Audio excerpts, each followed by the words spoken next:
Hope everybody's feeling good about all the amazing sessions we heard yesterday. I'm really excited to join you all today and co-facilitate with the one and only Matt Kleinman. How lucky are we, guys? I just want to set up that, we recognize that community engagement requires engagement on a level that we're going to do our best with an online platform. And we really want to encourage discussion in the chat and through this tool that we're about to introduce to you all. But we recognize that, the ideal scenario is that we're having a discussion around engagement in person. And so short of that, we recognize that asking for a big, robust discussion through an online platform can be challenging. So we appreciate your willingness to kind of indulge us with some of the stuff that Matt has put together for us today and hopefully lend to a really interesting conversation in the chat and in Menti. So if you could go to menti.com and enter this code, we're going to have several questions throughout the presentation, and we're going to toggle back and forth between kind of getting some real-time data from you all or ideas from you all in this with using Mentimeter, and then also kind of overlaying that with some slides around community engagement and sustainability. So we want to set up from the get-go that we by no means are the experts. The best that we can do is facilitate a conversation between everybody in the room today.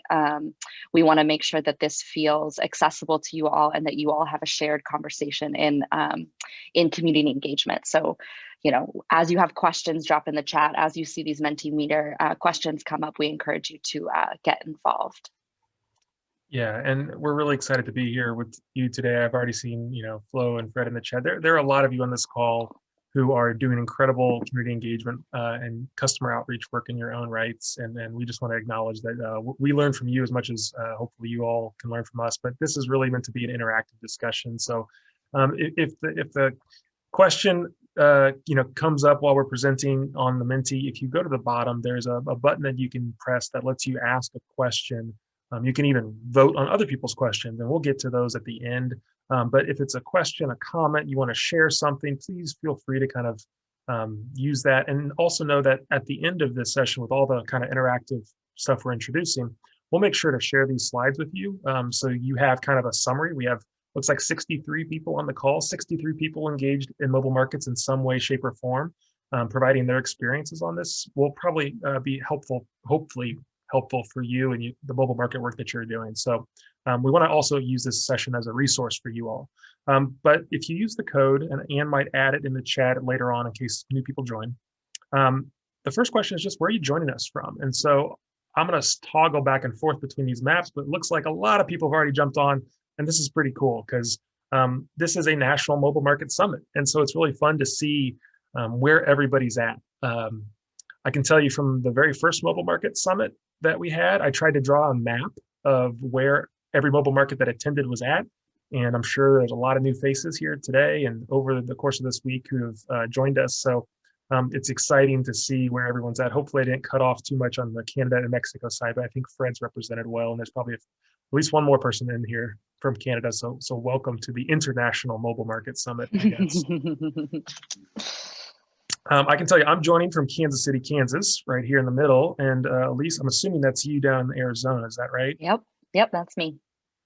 Well, great. Well, thank you all for joining us. I can see as real time people pop in. So hopefully you all feel comfortable, using this platform. Again, it's on menti.com. Your cell phone is going to be the easiest way to do it. It's an accessible tool for community engagement, especially during presentations like this. So thank you for being patient with us on it today.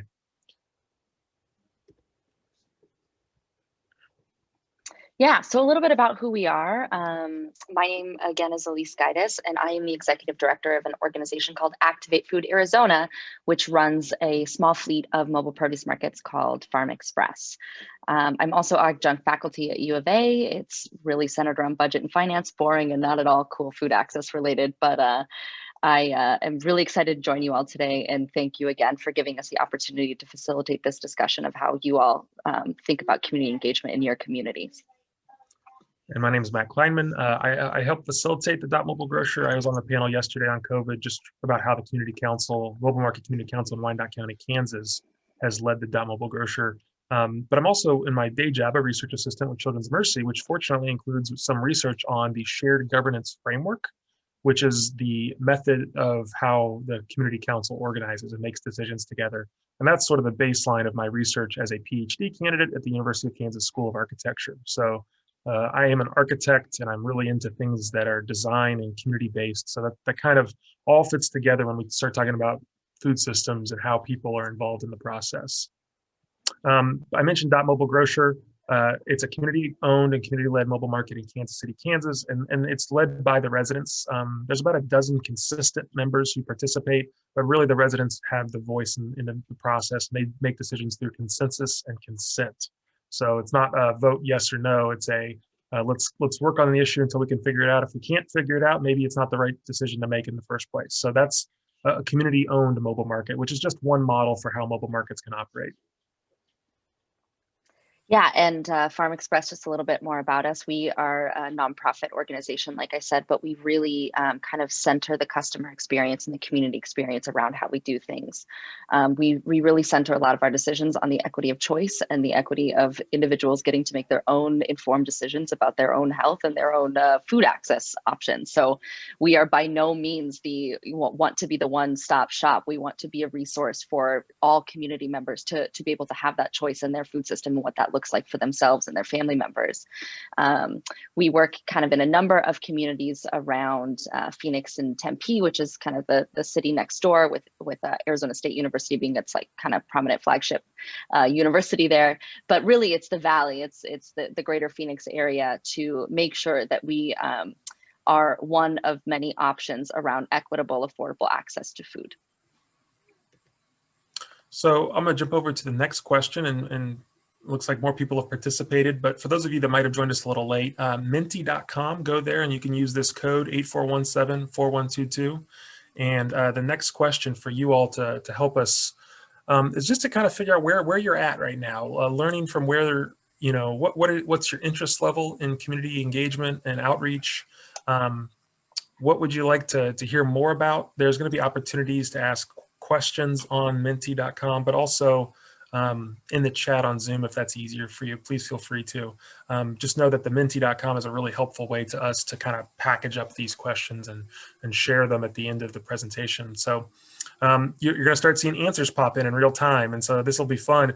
The way we're doing it, it's a ranked choice vote. It's kind of saying, you know, what are the priorities to you? And you can organize them and sort them. And what we'll see in real time is of the 75 of us on the call today, what are you really interested in learning more about? And I hope Elise and I can help kind of tailor our conversation to address more of the interest in the room. So also know, if you have any questions, again, please feel free to add them at the bottom of the Menti. There's a little speech bubble. You can pop in at any time and ask a question. So Elise, from what you're seeing here, what are you thinking? What seems to be rising to the top? Yeah, so I mean, it seems like we are kind of hopefully hitting the nail on the head here. A lot of people want to think about improving their own community engagement efforts, learn helpful tips, which is, I think, really what we want to spend most of the time kind of talking about, is not our tips, not what we have learned necessarily, but some tips that we have seen and gleaned over the years that come from other spaces and other communities that we can kind of share with you all. I like the idea that on in third place, we have customer feedback and satisfaction surveys rising above increasing sales and sustainability, which is really interesting to me. And then we have several people who want to share their own experience, which is exactly what we want. We want you all to participate and to be involved in that. So thank you for selecting that. What do you see in that? Well, I would just add, if you want to share your own experiences, please use the Q&A. We will make some time at the end just to speak to those experiences. And like, you might have a program or a specific model or a tool or a method or a resource. We can certainly get to as many as we can. And there's ways to even vote on, you know, other questions that you want to see discussed. So obviously, as we said at the very beginning, for those of you that were on when we started the webinar, we are by no means the experts. There's a lot of you in this room doing great work. So we just want to acknowledge that. And hopefully when we're all done, everything that gets added in here can be shared with everybody that's presenting, so you can have a reference point for everything going on. So I'm going to switch back over to our slides. And so this is just sort of an outline of where we're going to go today. It's sort of just broadly what it looks like, some of the challenges with it, on how to, you know, some of the methods of collaboration and what that can mean for your sustainability for your mobile market. Elise, you got any more thoughts on these? No, we just wanted to provide kind of overview buckets. And I think, as the title of our presentation suggests, we really want to focus on the connection between community engagement and sustainability. And we've talked about this at previous summits. I've heard it come up a little bit in previous just presentations yesterday around what sustainability means and how we can turn some of the ideas of what we think of sustainability on its head when we think about true community engagement and participation. So we're keeping sustainability as a theme in this conversation to think through how these methods might help you reach your funding goals or help you reach your sales goals or your customer retention goals. So kind of keeping that as a baseline in this discussion, I think will be important. Great. So the first question, and I think this is an important one that I've always experienced in the work we've done with Dot Mobile Grocer, is define your community. There's an opportunity to share that on the Menti. I think I might have gone a slide out of whack. So let me go to that slide now. There we go. Define your community. So when you think about your mobile market, you should be able, by the way, to hit refresh slide or go to the slide of the presenter. But what stands out to you when you all think about your community? Is it the residents that you seek to serve? So perfect. People are starting to pop in the chat. My experience has been really understanding who the community is and who the community thinks it is really a good place to start. I did a fellowship in community engagement years ago for an architecture firm. And they said, well, we're a bunch of architects. Why don't you engage us? And that wasn't exactly what I thought that I was going to be doing. And so I think defining that for you all and thinking through, like, you're going to start to see a variety of perspectives. And there's not one right answer for every mobile market, right? It's going to be everybody's kind of has a similar experience to some degree, but a lot of different specific community groups. So just reflecting on who your community is, I think, is going to be an important part of this discussion today. It might be different for you. Yeah, I would say too, if you haven't noticed, you can submit multiple answers. So if you just want to keep kind of shooting them off and hitting submit, you can, put commas in there as well. We're getting a lot of customers, a lot of SNAP customers, people experiencing low income, residents living in areas of food apartheid. I love that. So yeah, I like some of the common themes here. I'm getting a lot of rural, which is really exciting for us because we're starting to think through how we engage rural on a different level, since our markets are a little bit, well, they're very urban. So I like the conversation around rural engagement as well. Senior centers. So this is really, I think this helps anchors the conversation for us. Absolutely. In terms of the populations that you all are thinking about when we talk about community engagement. I see a lot of food access and food apartheid, and I think that's important to lift up as well. So we're going to jump back over to the slides, but feel free to keep answering these questions while the slides are up. So I just want to give a kind of a little bit of a reference point. I mentioned earlier that I'm a PhD candidate, and one of the things I got to do is research, right? And have an understanding of where community engagement kind of fits in this world. And for me, it was really interesting to do some digging on what participation looks like specifically. And for those of you that maybe are familiar with the field of urban planning, years ago, 1960s, there was the Model Cities program. And there's a lot that's been said about it, but effectively it was a federal program to improve the quality of life in the built environment and building new communities. Now, very questionable how just or equitable that process was, right? But one of the articles that really kind of came to define what community engagement can look like came out of that was a researcher and an urban planner by the name of Sherry Arnstein. And she wrote an article called The Ladder of Citizen Participation, where she kind of defined that sometimes not all community engagement is good community engagement. Sometimes community engagement can be at the scale of non-participation, where people really don't have a voice in the process, and they are either manipulated or it's a form of therapy. And as you kind of move up the level of participation on her, ladder framework, you get into things like tokenism, where you're either informed or you may be consulted or you're placated, but you still don't have a voice. And at the top of the ladder, it gets into citizen power. And this kind of ties in with Davita's comments yesterday in the keynote, but partnership, delegated power, and citizen control.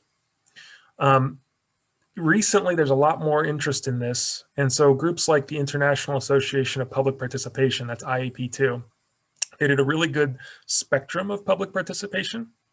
And so what we want to ask you all today first is, looking at this, where are you at? On the left, we know everybody here is to some degree meeting with the community. You can't have a mobile market and not do that. But are you informing them? Are you consulting with them? Do you involve them? Do you collaborate? Or do you empower? And so there's definitions in here, but really it's left to right is the key kind of spectrum. And as you kind of go up that ladder, as you go to the right of this image on the right side, you see more participation from the community. So the question I want to ask you all is, where is your mobile market right now? Do you see yourself in the informed stage where you provide the public with balanced and objective information, helping them understand what a mobile market is? Do you consult with them to kind of get some feedback on some of the decisions that you're making? Do you involve them so that you're working directly with them to make sure that their concerns are met? Do you collaborate where you're actually handing over some of the decision-making power? Or do you truly empower where the final decision is made by the community? And keep in mind, it's for your community that you referenced earlier on. So it's kind of a left to right spectrum here of where you're at now. Elise, what are you thinking when you see this?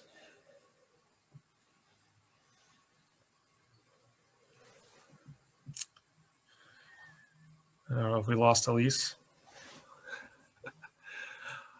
I'm on mute because my dog was saying good morning to everybody in the neighborhood. Yeah, I like some of these in-betweens. I like this, like, it's complicated when we think about community members being more than one group of people or more than one, identity, that we may be closer to collaboration on some aspects and farther away on others. And so I think this middle of the road approach is probably very realistic for people who also have to juggle funding expectations and nonprofit expectations. So I really like this this starting point. Yeah, I think the comment that it's a starting point really resonates for me. There's about 80 people on the call and 26 of you so far have responded. So it's interesting to see, it seems like some people might still be thinking through it or not quite sure. They want to dig in a little more. Please feel free to answer, but I want to jump to the next slide here because it's also a question of where do y'all want to be? And I think that's something that for our experience with the Dot Mobile Grocer, we have tried to increase on this level of public impact. So the next question is, where do you want your mobile market to be long-term? It may not be where you're at now, but I think this will be a helpful grounding to say, like, where do you want to exist at? Is it where the community has ownership, or is it more where you get kind of your organization gets feedback? I can tell you from our experience with Dot Mobile Grocer, before it was called Dot Mobile Grocer, it was called the KCK Mobile Market, and it came from a nonprofit health clinic and a health insurance company. And it was, to the left of Inform, really, when it started. And I think it took a lot of hard conversations with our community partners saying, if it's not by the community or not by the community, like led by them or coming from them, it's not a project that's going to succeed. It doesn't have the buy-in from the residents. It's going to be perceived as an outside influence in our community, and that's not going to fly. And I don't know if there's any objective data that's true or not, but it certainly feels that way when we've started inviting more community participation. The overall robustness of the Dot Mobile Grocer has improved because of that participation from more residents to where they now own it. I think it'd be interesting if we were able to, our goal obviously is to provide some feedback and just tools and resources that everybody can use, us included. And so let's come back in 6 months and see how everybody's doing and see where we are in that, where you are and where you want to be, and is that inching closer? But we can maybe get that study funded somewhere else. Well, it's interesting just to look at the comments received in the previous slide, where most of the folks are kind of spread out between Inform and Collaborate, to where they are now, which is getting more up that way. So that's great. That's great to hear that more people are thinking about it. So I'm going to move on back to our slides. And I just want to share this. There's no, we could spend an entire conference talking about what community engagement is and looks like, and that's not our purpose today. But this is something that was really resonant for me early on. And this is coming from the CDC, the NIH, people who typically support food access, right? These are potential funders who will, look at this kind of stuff with a very perspective. They published in 2012 a Principles for Community Engagement. It's like a 200-page document, but really these are the 9 principles that they defined. And the report basically says not every community health initiative will do this. Not every mobile market will do these 9 principles. But just going through them, I think there's some things for all of us to keep in mind. I know, the first question about being clear about the goals, the population of the communities being engaged, I think that's been a huge, starting point for a lot of the work that we've done with Mobile Grocer about what are the real issues. I get taught that every day by the Mobile Market Community Council because I don't live that experience. So for me or anybody else to come in and say, here's what a mobile market's going to do for you without first knowing the community and its norms, its history, knowing that sometimes communities have been burned by community engagement. They've been promised, in Wyandotte County, there was a mayor who promised a grocery store and did not deliver the grocery store. And so that builds up over time. And it's really a challenge to do community-led work if you don't have some of these principles in the back of your head. So we can share this link down the road, but we just wanted to make this resource available to you all that these are some very good principles that some, people who have spent a lot more time on community engagement than we have identified. Elise, any of these jump out at you? That's experiences you've had? I think I always take these opportunities to kind of reflect on ours as well. And I just text our program manager who's listening in as well around like how exciting it is that look at all the good work we get to do to really kind of walk the walk, talk the talk kind of thing. And actually just the first one about the goals, being clear about goals, I think is one thing that's like, we spend all this time in nonprofits working on strategic plans and how often are we actually making those resources available? Like there's a link on our website, go check out our strategic plan, but is that enough to really kind of center community engagement and community experience when all of these things are happening kind of in our day-to-day, in our jobs? And so it gives me an opportunity to reflect on how we can be a little bit more intentional about not just saying that we engage in community engagement and look at this is what it looks like, but actually being reflective on how is that going? How could we improve? And kind of continuing to, reevaluate our relationship with community as they evolve and as we evolve to make sure that we're being intentional in all that we do. That's good. I know my experience, we've been good on some of these and not as good on others, and we consistently try to introduce them, but the ones that speak to me really are the 8 and 9. Releasing control to the community. It's one of those things. There's in the research this idea of a shepherd who, someone like myself who helps a community council to kind of achieve what it wants, but the more I do, the less the community council may want to do, and vice versa. And it's a balancing act of being able to let go of control, but still have long-term commitment because, we're talking about changing food systems, and that might not happen in a 1-year grant cycle from a funder's perspective. So that's a constant kind of challenge in this work.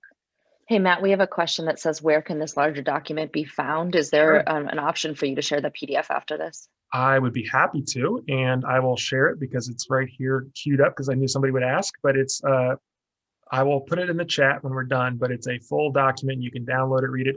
Fair warning, it's very long, but the principles are pretty solid. So I will make sure everybody gets this when we're done.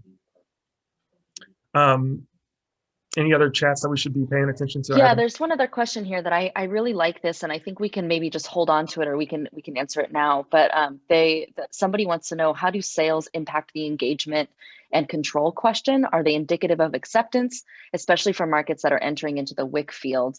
I know that you all work in the WIC space. We don't. We work in SNAP, but I'm interested in hearing your take on how sales and it is an interesting meter for us too. We always talk about, the goal isn't just we achieved the highest sales we've ever achieved. It's to make sure that even if we're only, serving 5 customers at our site, if we are offering them community, or if we are offering them food access and offering them food in a way that they want to engage with, we are doing our jobs, even if it doesn't look like 50 customers a site. And so I think it is, from a funding perspective, can be very difficult to get our funders outside of the idea that if you fund this, it looks like X sales expectations, at least for us.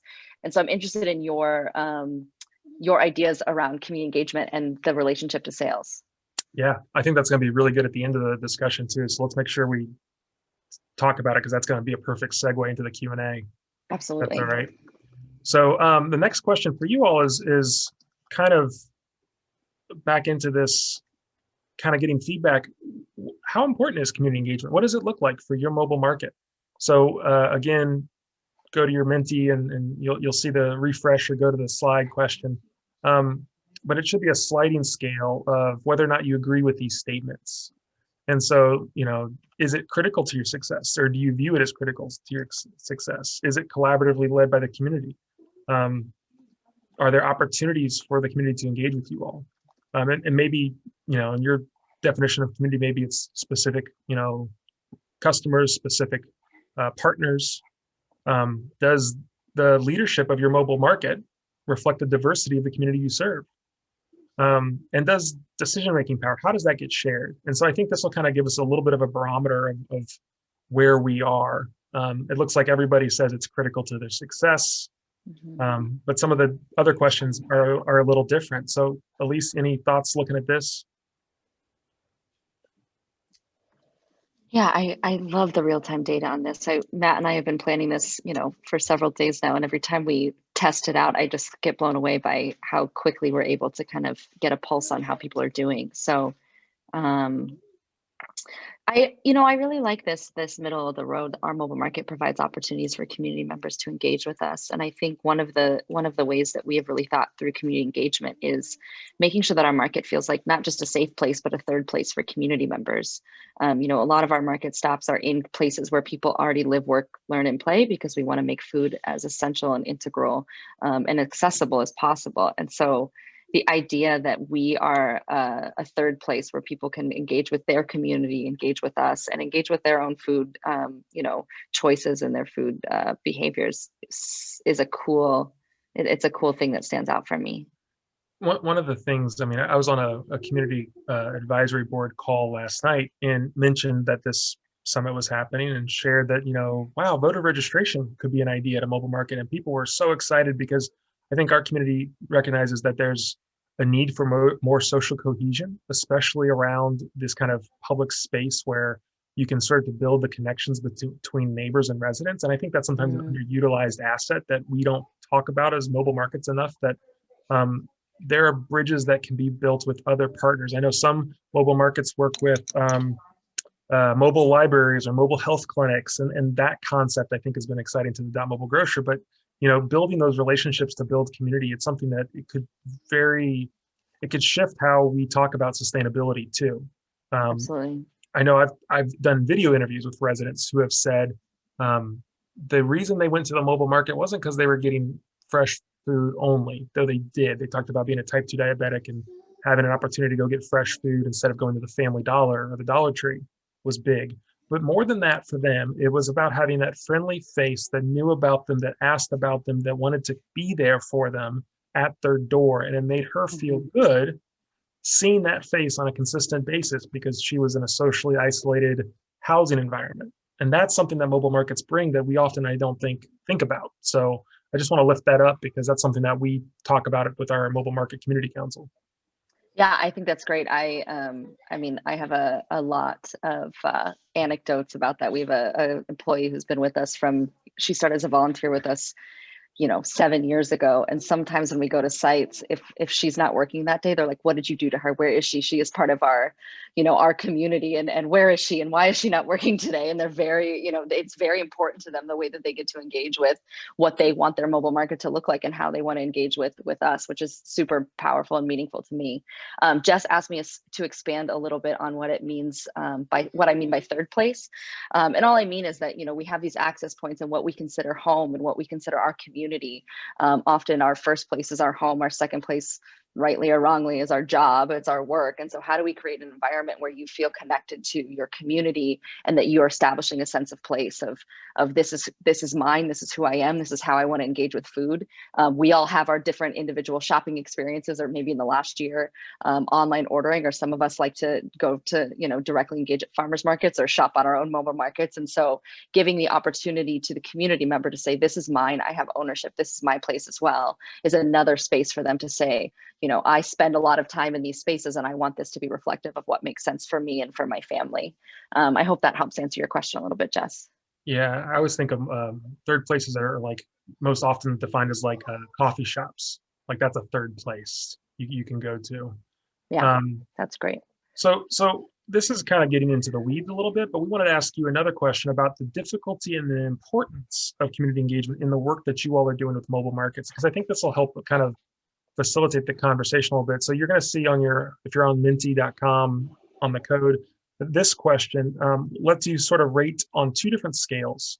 How important and how unimportant is it for you to engage with these specific categories? So customers, funders, the team that you have internally on the mobile market, community members at large. Maybe they're not your customers, but they're nonprofits or organizations, and then elected officials.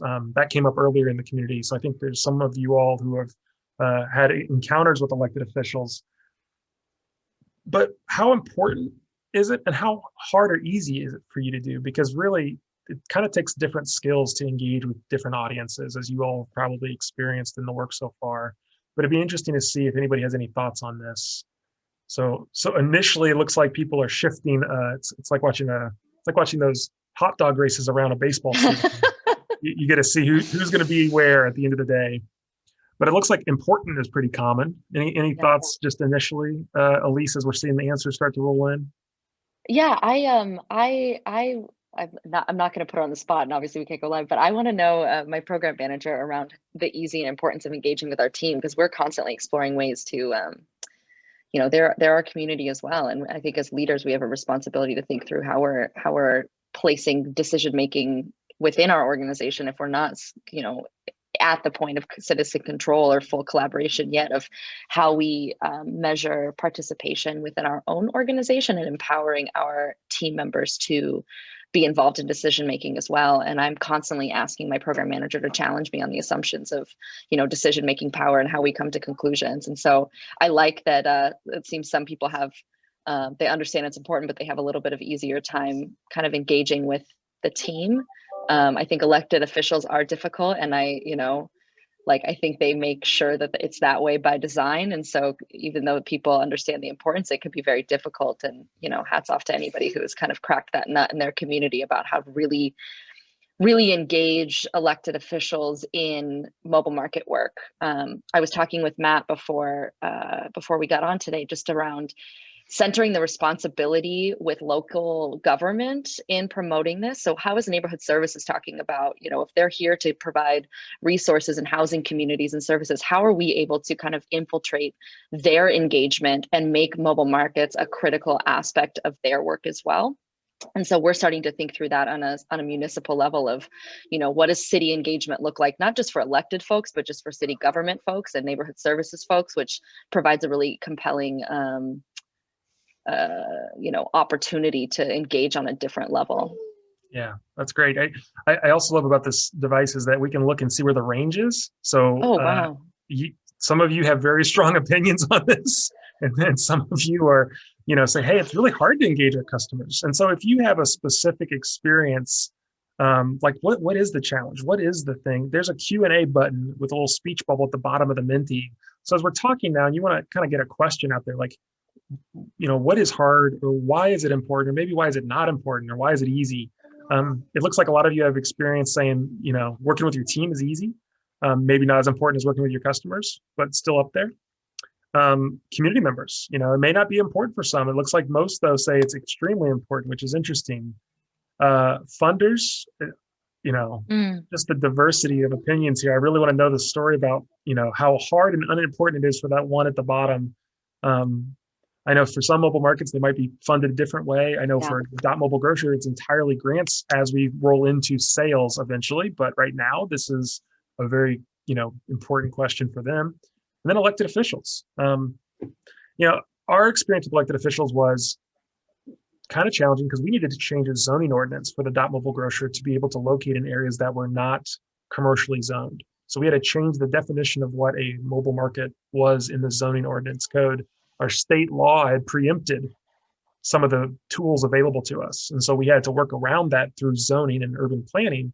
But elected officials gave us some roadblocks along the way. They wanted it to be at certain hours of the day. They wanted it to be at certain locations and not in other locations. And, I've received a couple emails from folks who are elected officials further west. And this question of health equity comes up because when you start to talk about resource allocation and health equity, You might find that elected officials who think that it's going to come to their neighborhood a certain rate doesn't, because maybe that's not where the need is the greatest. So that's a question that we've always kind of been careful around. And for us, it's been really just sharing and telling stories so that they see that it's their constituents that are both leading the initiative and also being served by it.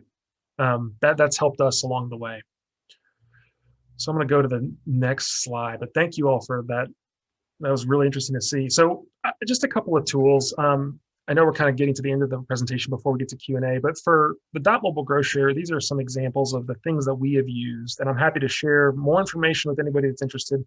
But the first is co-design. Dot Agency is a community design studio out of the University of Kansas that I founded a few years ago, and the Dot Mobile Grow Share has been one of our biggest projects. But having community engagement and specifically residents at the table, literally, we were going to put a cute little pig on the truck. The graphic design team had a pig designed, and one of our residents who was working with the farmers markets and especially the Somali Bantu community said, if you put a pig on the truck, the halal meat expectation is going to mean that community doesn't feel welcome, and I cannot consent to having a pig on this truck. And so the design was changed, and so that collaborative design, how things get put out there, how the message gets delivered, it's a challenge. It really is, because sometimes you need to do the work and get it out there on a deadline, but really kind of building up dialogue around that helps get through that process. KJ method, it's a specific thing. You can look it up. It was, I think, built in the military, but it's like how to make decisions quickly. And so it's a process of letting folks kind of reorient, whether it's building an agenda, saying here's a high priority, here's a low priority.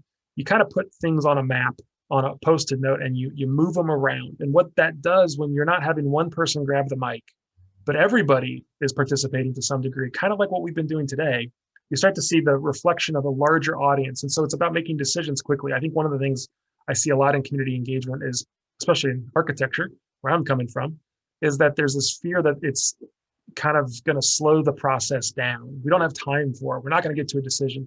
But a tool like the KJ method of kind of reorganizing things with the group is a really effective way to kind of get more perspectives out there. And what tends to happen is when people have a negative comment that might otherwise kind of gummy up everything, you can kind of address it, but also recognize that there's other things that are happening that the community group that's engaged might say, well, the majority of the comments are here. Let's talk about that. And it's a nice facilitation tool.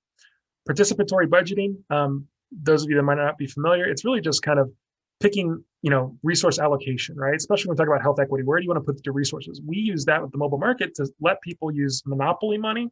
And they just had, I think it was 5 $1 bills and one $5 bill, and they used it to say, here's what we would buy on the mobile market. We've done it a couple of different ways, but we've used it with our budgeting now, where the community council literally decided how to allocate the resources they had from grants to build up the program. Are we going to spend this much on, marketing outreach, this much on employment, this much on different factors of the program? So letting people have a voice that doesn't just get heard, but it actually dictates some of the decisions on how money gets spent.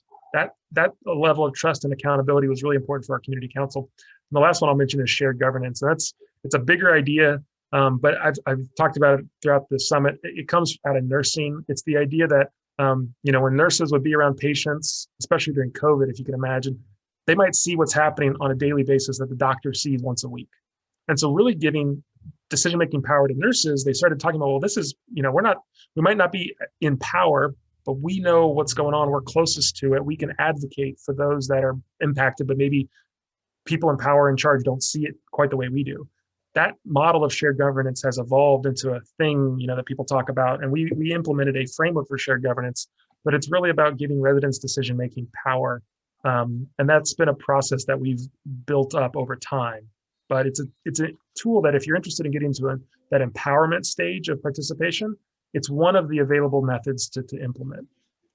I think I should share too, and I want to make sure that we have plenty of time for Q&A, that I think it is also really valid to acknowledge that community engagement, one of the things that has been so debilitating for me personally is that so much of this requires one-on-one relationship building, and COVID has prevented that from happening. And so it has been interesting to see how, despite everything, our mobile market, our sector is resilient. We're continuing to kind of meet the needs of the community members the best we know how. But community engagement looks very different right now, and community engagement has looked very different for the last year. And I think some people have had some of these tools in place to really, I don't want to say rise above, but meet the demand on a much quicker way. And some of us are still struggling with what that looks like in a current COVID and maybe someday post-COVID world. So I think it's just worth acknowledging that community engagement requires a lot of in-person that might not have been able to happen. And, we're still here, we're still doing the best we can. And this gives us an opportunity in some ways to build something different moving forward for those of us who are interested in that.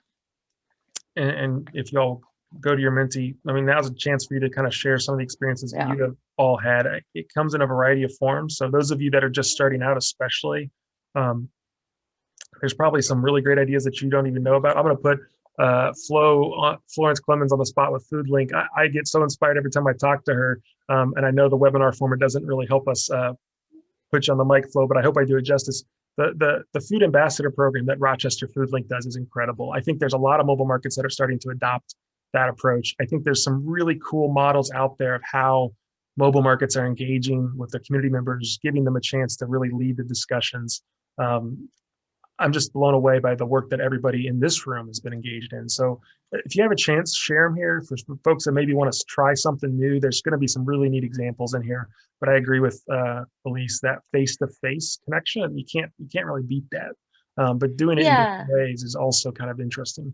Yeah, and Leah asked a question here. Can you talk more about engagement strategies that can occur virtually? And I think, we kind of get boxed in this idea that virtual means Zoom and virtual means, and that certainly can be a part of it, but recognizing that, everybody comes from different technological barriers or time barriers, time scarcity, things like that, that might not be a tool available. One of the things that I think we kind of carried from our pre-COVID strategy into how we have continued to engage our community is really around centering the conversation with site managers that we go to, because they are the ones we cannot be on the ground at every single one of the sites we go to. So we trust that site managers have close connections with the residents that are on site or the community members. So it has taken the better part of my program manager's time in the last year to really have follow-up conversations, say, what are your needs right now? Who is staying at home? How can we serve them? What are the foods that we can get them in a safe, no contact way until we figure out how to get these markets back to kind of a route that makes sense for the broader community. And so centering maybe the conversation around who do we know? If we're not the ones that are able to be that face-to-face, who do we know in the community that is? Who are those ambassadors? Who are promotoras that we can engage with via email or Zoom that they can then pass that information along? So it's almost removing yourself one more, but it's trusting that there are experts in the community that know the pulse on the ground and interfacing with them, giving them the tools that they need so that they can bring that kind of community conversation back to the market. Yeah. And we can talk about that a little bit more in the Q&A as well. And I'll just add, when the Mobile Market Community Council left the kind of the safe harbor of a nonprofit to kind of start its own thing, we used a lot of Slack because one of the challenges was transparent communication. So having a platform where we could use messaging on any topic at any time, the manager, the community council, anybody can jump in at any time. That's one of the tools that we use to facilitate that. So we're going to make a quick switch to kind of wrap up, but we also want to talk about the customer engagement side. So Elise, you got it? Yeah, I mean, we're spending a lot of time in community engagement, and I think those things, kind of go hand in hand. But I think it's important to recognize that, I spend a lot of time thinking about, okay, we're engaging the community at large via social, via, conversations, relationships with electeds. Now that they are here in front of our mobile market, what does customer engagement and really customer retention look like? I think getting back to the question around engagement and control and sales, it poses an interesting opportunity for us to think through what, now that they're a customer of ours, what do they want to see on the market? How do we bring them into the decision-making process? And not just what we want the market to go to and where we want it to go to, but what foods do they want us to source? Do they want a CSA model as part of their food option? Do they want, 45 different items to choose from so that they can make their own kind of baskets how they see fit? So when I think of customer engagement, it goes back to these four things. Voice, I think, is important, and making sure that community members feel like they have a say in making their own food choices, especially in some of the work that we do in rural communities. The last thing we want is to come into a space and say, this is what your food system should look like. Let us help you, right? Like, we don't want that savior complex coming in. So I think giving space for voice to rise up and say, I'm not connected to the outcome here. I am connected to helping you achieve your goal and outcome is important. And that looks, different ways when you think about which foods to access and when, things like that. Equity is a big one for us. We want everybody to have the freedom to make their own food choices. We have the means and the ability to go to a number of different places to make our food needs met. That could include any number of fast food or slow food options. But we have the privilege and affluence to do that. What we want to do is make sure that our community members have equity and choice as well, and how they engage with their food choices and their food system options. I think choice, like I said, is inherently built in that. Some of our customers, the COVID world, with not being able to come on the market and having an outdoor market where we point to pictures and say, what do you want, is great because we're on the road. But the other side of it is that some of our customers like really green bananas and they want to feel them. And some of them like really squishy tomatoes and they want to engage with their produce. They want to have that choice option. It's not just, do I have the choice between a tomato or no tomato, right? So I think thinking through how we can make sure that the market is accessible for people's different food interests is important. And then finally, representation. I think this speaks to, is our staff and is our leadership and is our work reflective of, is it reflective of the community? Is it by the community? But is representation also look like, are we going to sites that, maybe we think that there are challenges, but we're not engaging another community or another spot of the city that is having, that is experiencing the same barriers. So representation can also look at what our site mix-up a list is and what our customer list is. Are we only engaging with people via social media and hoping that they see our schedule? Or are we doing other methods that are engaging and allowing other customers and community members to be represented in what we do? Yeah, so I'll switch to the next slide and we're almost done to kind of address some of the Q&A. But let's go back to, sorry, I'm off my order on slides.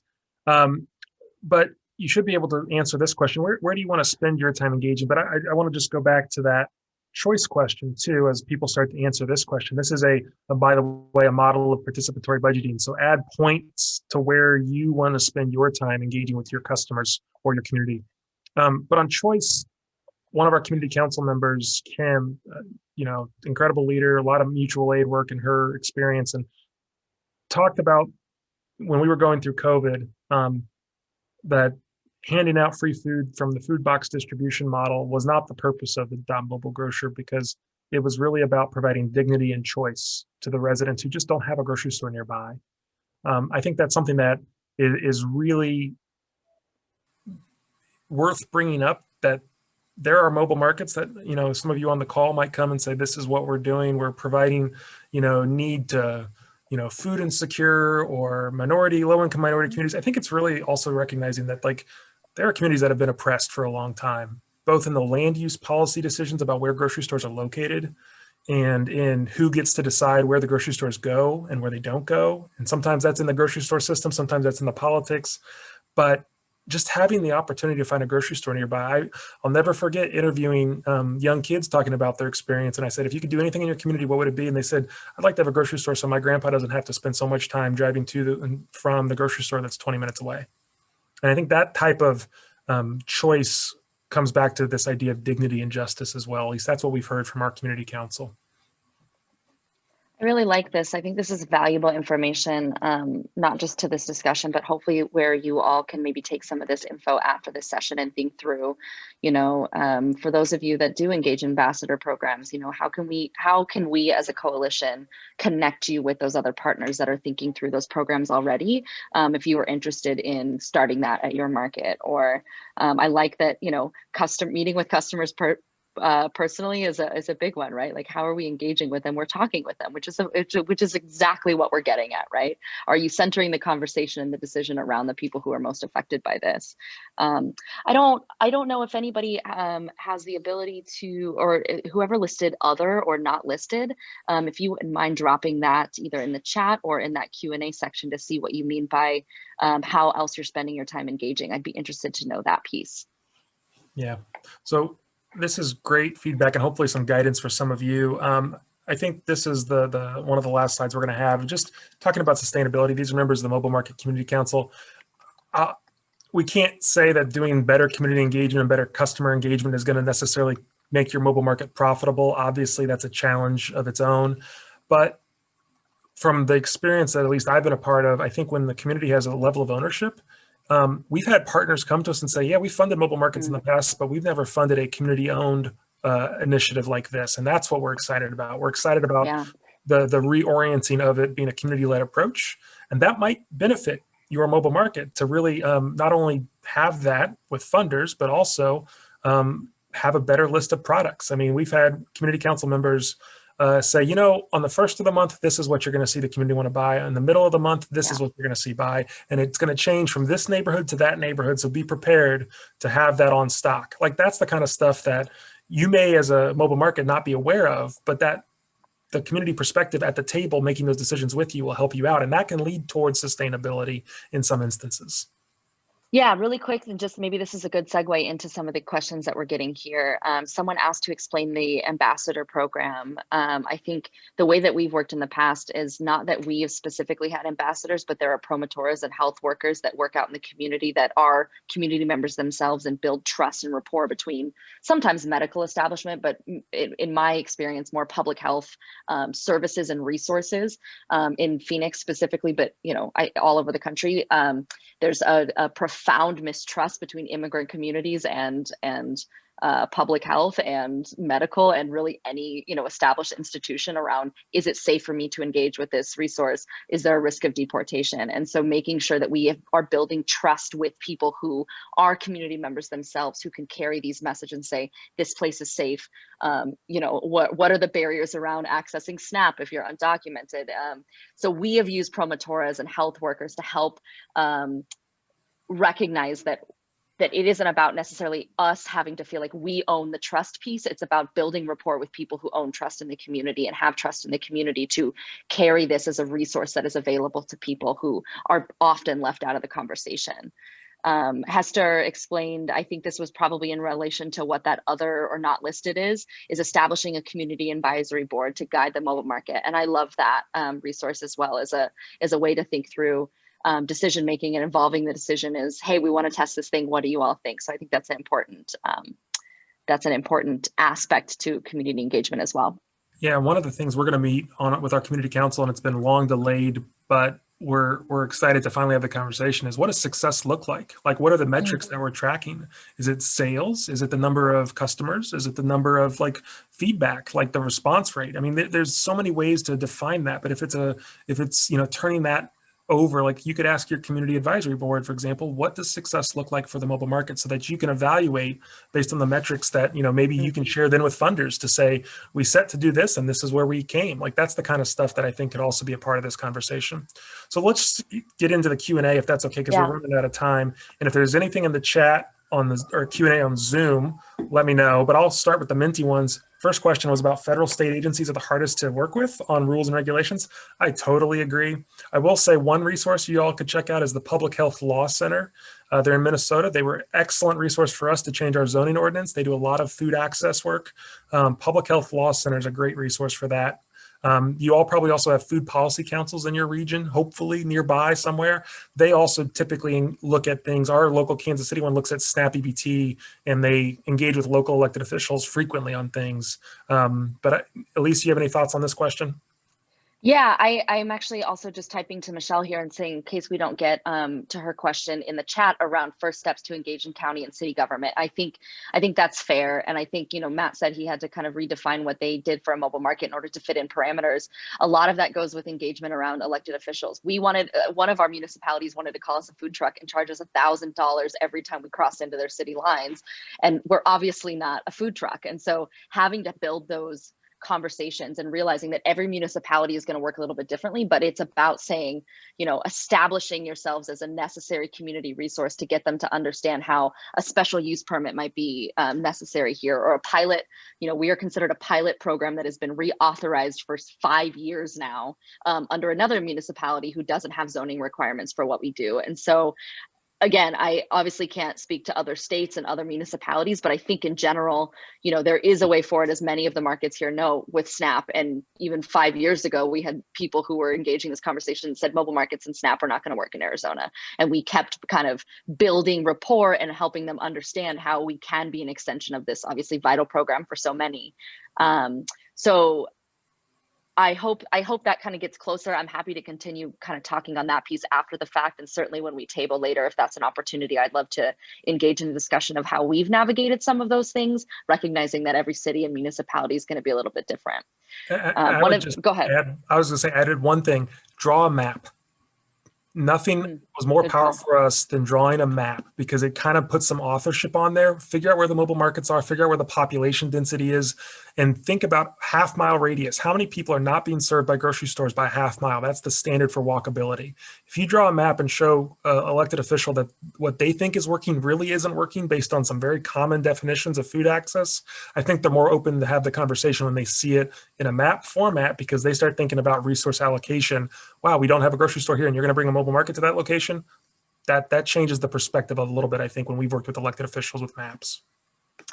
I love that. Lucia asked a question a little bit a while ago too around our conversation around engaging site managers. And what she said is that they have found that they are having just as much trouble reaching out to their communities as the mobile markets do. And they end up having to do more engagement than what's expected. And so her question is, has anyone considered training site managers on community engagement?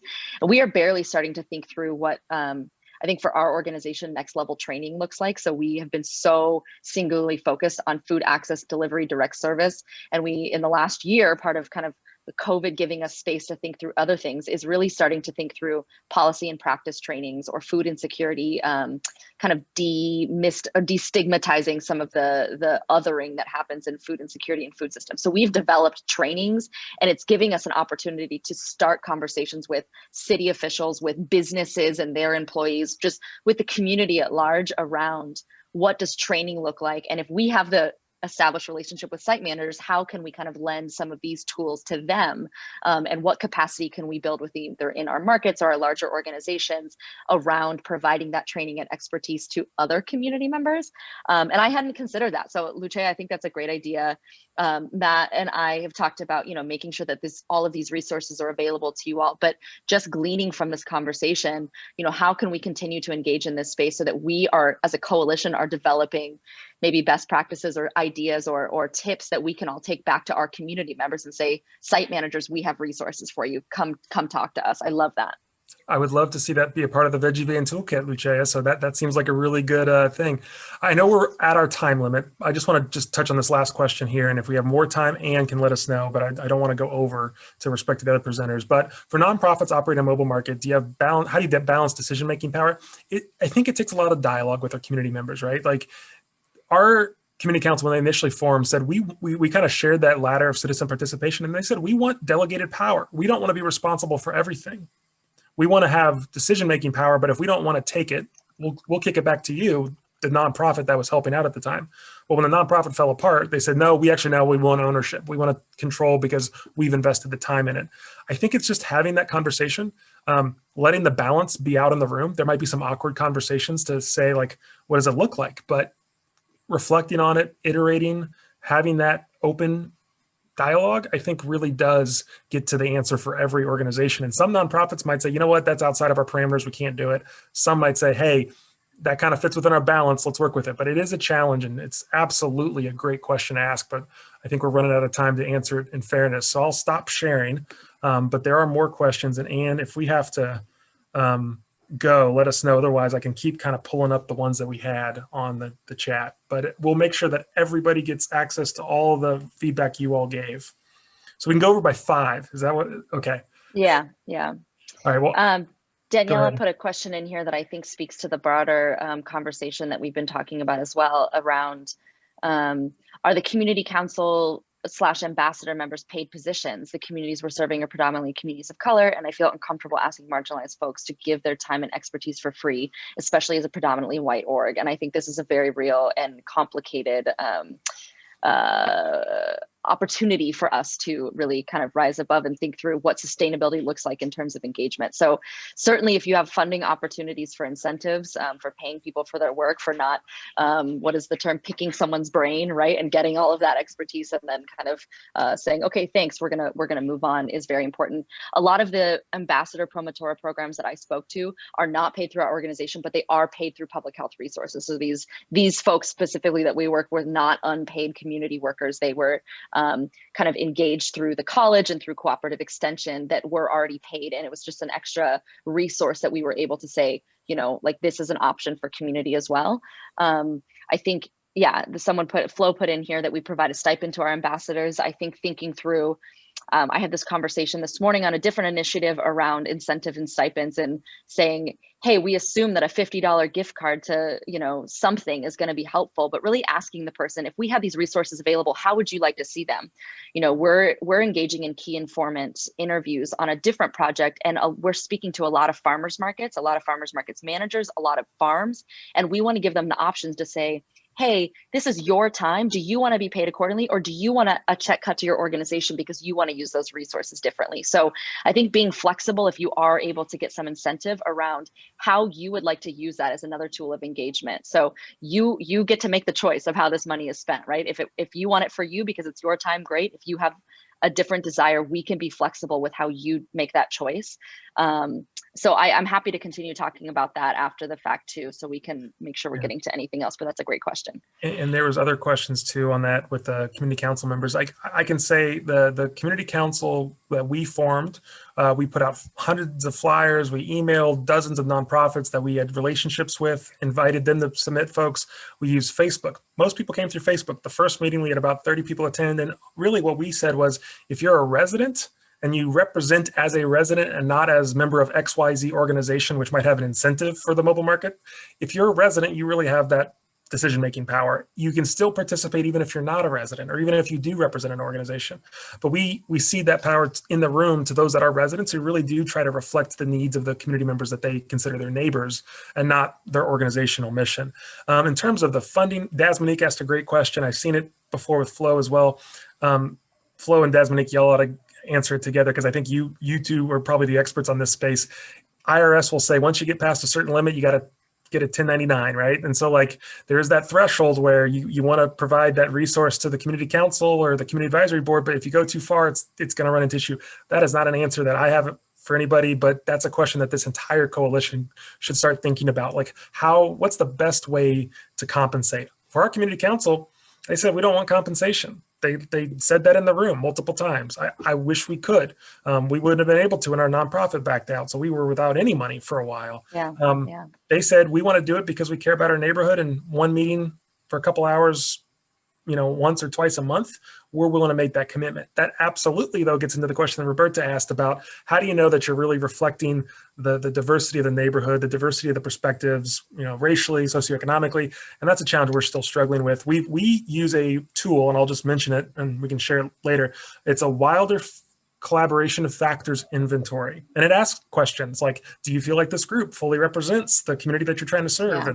And we use that as a benchmark in our research study in our community council.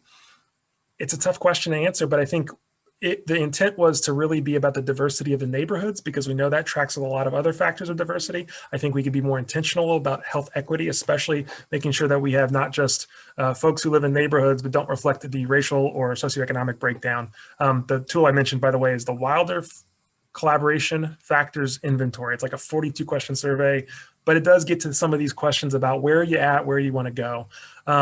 But I think having the community council be a part of the decision, don't feel like you have to make the decision for that group. I think that's a big part of it. Being adaptive and open to iteration over time is really the best way to go forward, at least from our experience.